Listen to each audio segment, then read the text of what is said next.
warahmatullahi wabarakatuh. Bismillahirrahmanirrahim. Alhamdulillahirabbil alamin wassalatu wassalamu ala asyrofil mursalin sayyidina Maulana Muhammadin wa ala alihi wa sahbihi ajmain amma ba'du. Sedanten kasepuhan Pondok Pesantren Hajan ingkang kula hormati, wonten Gus Zaki, wonten Pak Yasir, wonten sedanten ingkang kula hormati, wonten Gus Rozak, Mas Nadif sedanten ingkang saya hormati. Kula mungkin baru malam ini keluar setelah ibu sakit di ICU 22 hari. Tapi saya memang di rumah sakit tiap malam tuh pulang untuk ngajar pondok saya. Karena saya ngajar Syariatullah Al-Khalidah karangan Sayyid Muhammad. Kenapa saya tetap ngajar? Karena kula niku termasuk orang yang sangat berkeyakinan kalian ad-dunya mal'unatun mal'unun ma fiha illa zikrallahi wa ma walahu au aliman au muta'alliman. Terus untuk menghilangkan laknatullah di dunia ini hanya zikrullah, termasuk yang disebut Rasulullah SAW adalah proses belajar mengajar. Au aliman au muta'alliman. Terus kula niku sangat fanatik kalian yang namanya belajar.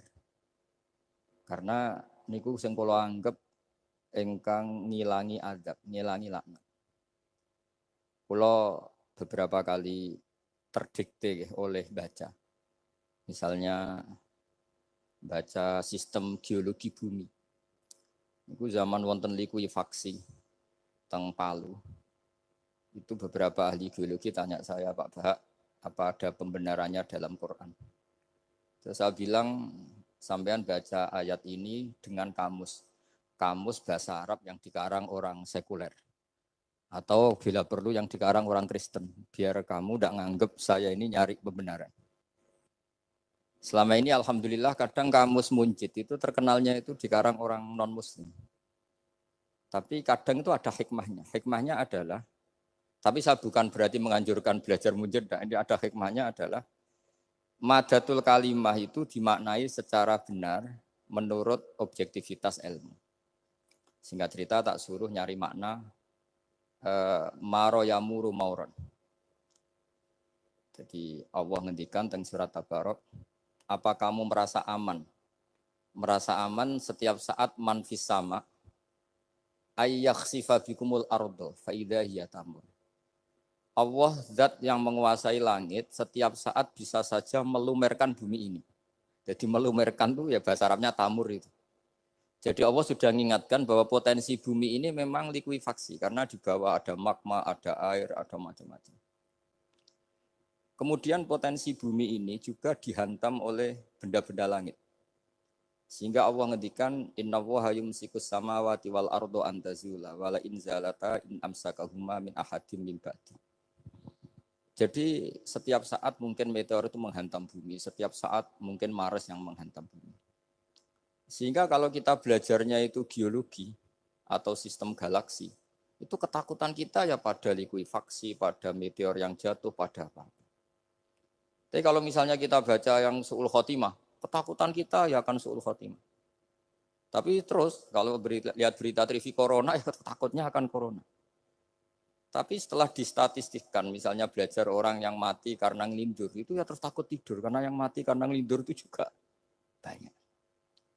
Artinya apa? Membaca itu membentuk. Dan itu artinya belajar. Saya termasuk orang yang meskipun masih muda itu gak pati-pati mati.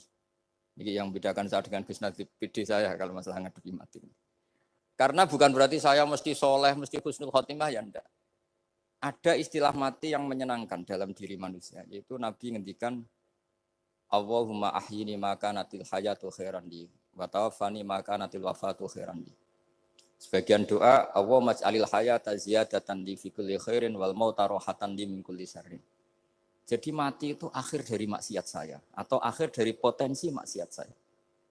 Sehingga kata Sohibul Hikam, kamu harus percaya diri bisa selamanya tidak maksiat lagi. Orang kan tanya, masa manusia tidak bisa maksiat lagi? Ya bisa saja kamu pas taat terus mati, berarti sudah tidak bisa maksiat.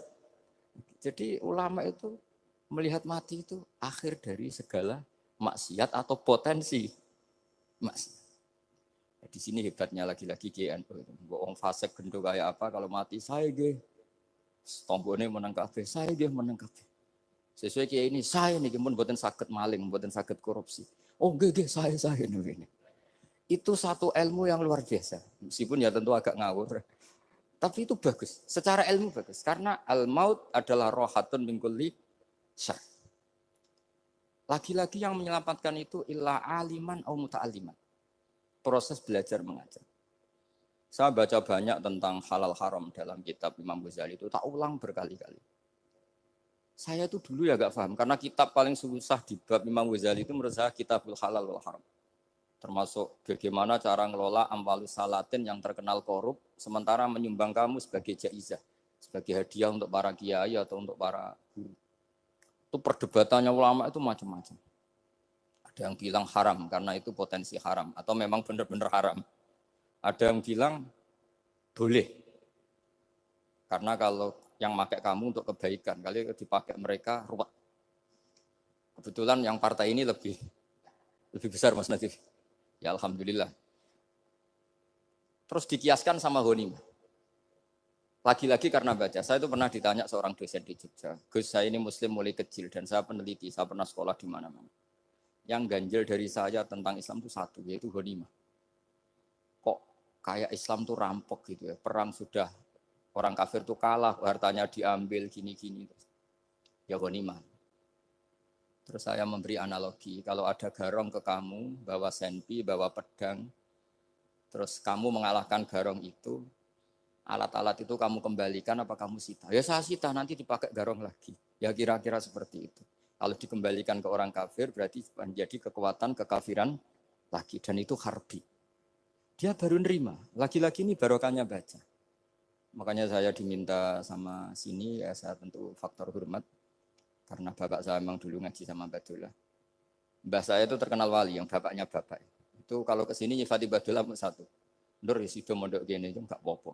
Pondok elek lah, kiaimu wali. Zaman itu bapak itu di kamar kursi ya masih ada kakinya. Saya dulu sering dijak ke sini sama bapak. Jadi mbah saya itu terkenal wali dulu. Jadi mbah saya itu tirakat terus sampai kapundhut itu poso terus. Kebetulan cucunya agak niru. Saya tidak niru itu karena itu Gus Zaki. Memang disuruh tidak niru. Kata mbah saya, kira usah tirakat, wis tak tirakati aku. Gitu. Jadi saya, Mbah Mun juga gitu. Kowe haram tirakat, wis tak tirakati aku. Saya senang sekali. Tapi tua-tua kok mikir putu. Nah, terus nirakati putuku sopo. Jadi mulai jadi kiai betul Mas Nadif, saya ini sudah mulai mikir putu. Karena saya ini termasuk orang yang kecelok alim yang enggak banyak orang menghormati karena sudah diramal sama mbah-mbah. Di dulu mbah saya Mbah Nur Sam itu kakak saya itu SMP SMA, kakak saya yang kedua juga SMP SMA. Mbah saya itu Mbah Nur Sam itu yang nganterkan bapak ketika mondok sini itu, yang ikrar karo Badullah wali Mbah Nur Sam itu, ahli tirakat, ahli puasa. Itu bilang, Nur, anak sing iki aja pondok, aja sekolahno. Sumben sing ngalim ku anak sing iki. Ketika saya hampir tamat SD sama mbah saya Tuban, mbah saya Naruan juga di Sabdo begitu. Singkat cerita saya mondok sarang. Mondok sarang pertama langsung dikenal Mbah Mun, wong anak kiai jadi langsung dikenal. Didoni macam-macam terus jadi wong alim juga ada yang ngelem. Biasa aja untuk dongane wong sepuh-sepuh. Ya sebenarnya saya agak kecewa, ya, saya inginnya kan dianggap prestasi gitu, ternyata dianggap doanya orang-orang sepuh. Ya, makanya kula niki mriki ya rodok ya syukurlah sama Bang Mutamakin sama semuanya karena tadi kenapa saya harus cerita ini. Quran sendiri mengakui bahwa orang soleh itu diantara aturannya adalah dzurriyyatam ba'duha min ba'd. Meskipun Allah bisa bikin orang soleh dari mana saja, tapi yang legitimit itu memang dzurriyyatam ba'duha min ba'd. Dan kata dzurriyah itu tasmalu auladal inas, kata Ibnu Hajar al-Asqalani, memasukkan turunan yang dari ibu. Meskipun tentu secara wali nikah atau secara disiplin nasab dari ibu itu tidak ngefek. Tapi dari segi fa'innal irqadassas, bahwa sistem tubuh kita itu tetap ada gen dari seorang apa? Ibu. Sehingga banyak ulama tafsir mengatakan dzurriyyah itu tasmalu auladal inas. Dzurriyyah itu memasukkan turunan dari apa? Ibu. Bapak saya itu nasabnya nasab wali. Jadi mbah-mbahnya itu suka tirakat, suka. Ibu itu nasab kiai. Jadi kalau bapak wiridan itu, kalau istiqomah itu disalahkan sama keluarga ibu. Istiqomah itu salah. Karena ijabu malam yajib, mewajibkan sesuatu yang tidak wajib. Itu masalah secara ilmiah. Mbak Mun itu sering kritik kalau ada pondok kok wajib puasa, wajib merawat itu sering kritik. Oh, itu secara fikih bahaya. Ijabu malam yajib, mewajibkan sesuatu yang tidak wajib. Dan itu kriminal dalam bab fikih. Betul itu, sama cari di Sulam Taufik, babnya itu ngeri. Ijabu malam yajib itu tidak dihitung minal kabair. Dicari sendiri itu di bab Sulam Taufik, tidak perlu saya sebut. Itu parah betul malah cara menfonis Abdullah bin Husain bin Thohir di Sulam Taufik. Ijabu malam yajib. Tapi pondok-pondok yang tirakat tidak kurang dalih. Niki boten majibaken, ngelatih. Boten majibaken tapi napa? Nah, silsilah dari keluarga ibu itu suka ilmu. Sehingga Abdullah bin Mas'ud itu tiap hari itu mensweeping orang yang sering duha. Kalau ada orang duha istiqomah itu disweeping. Awas, harus seminggu sekali, enggak boleh tiap hari. Masa sholat fardu kamu saingi sholat duha? Enggak boleh, fardu tersaingi. Itu Abdullah bin masyhur, sampean cari di Al-Ghunyah itu. Sayyidah Aisyah kalau ada orang duha tiap hari dimarahin. Dan itu secara konstitusi ilmu benar karena Nabi Qiyamul Lail Ramadan itu hanya 4 hari yang di depan umum. Lainnya itu enggak.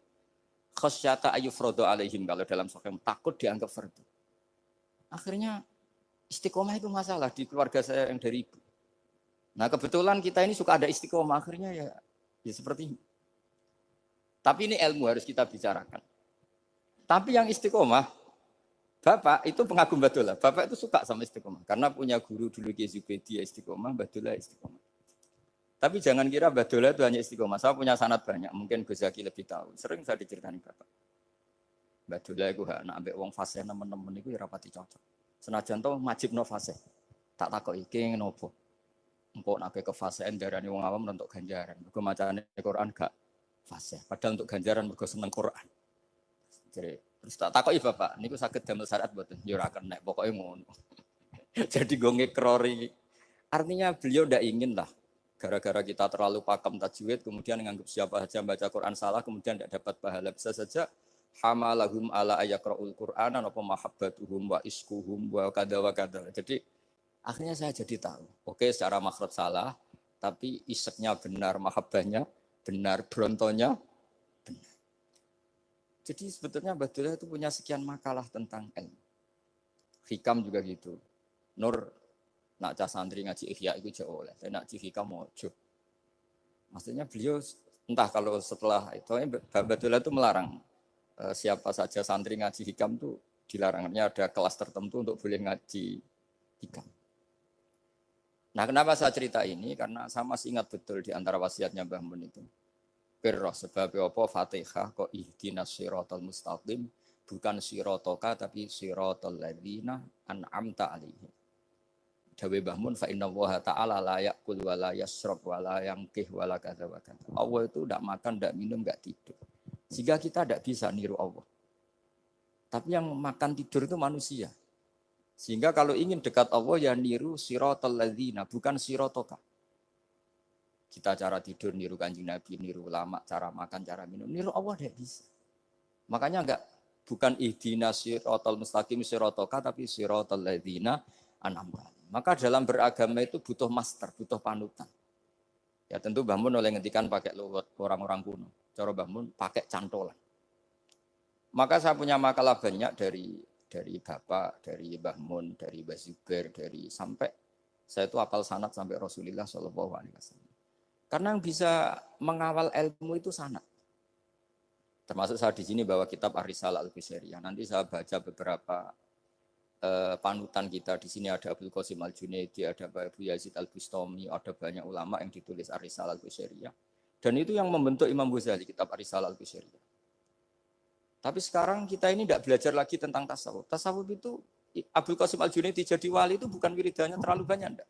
Beliau pernah bikin satu kalimat yang menjadikan Allah itu ridho. Kalimatnya begini, kalau malam beliau wiridan gini, ya Allah, kenapa engkau ngasih rezeki saya? Padahal engkau tidak butuh saya. Kalimatnya sederhana. Kalau seorang majikan ngasih servis sama karyawannya, memang butuh pekerjaannya. Orang tua ke anak butuh kasih sayangnya. Tapi engkau ini zat yang tidak butuh saya, tidak butuh kita. Ngapain ngasih? Jadi punya sisi betapa Allah itu luar biasa. Wong enggak butuh kok. Ngasih itu kan luar biasa. Jadi karena mensifati seperti itu Allah itu ridho. Itu luar biasa. Normalnya orang memberi itu kan, apalagi orang memberi kiai itu kacau sekali. 1.000 jaluk swarga. Salam template 1 juta wae jaluk apa? Swarga itu parah lagi. Nanti kalau enggak masuk surga, tunda-tunda. Itu ngeri lagi itu. 1 juta minta apa? Surga.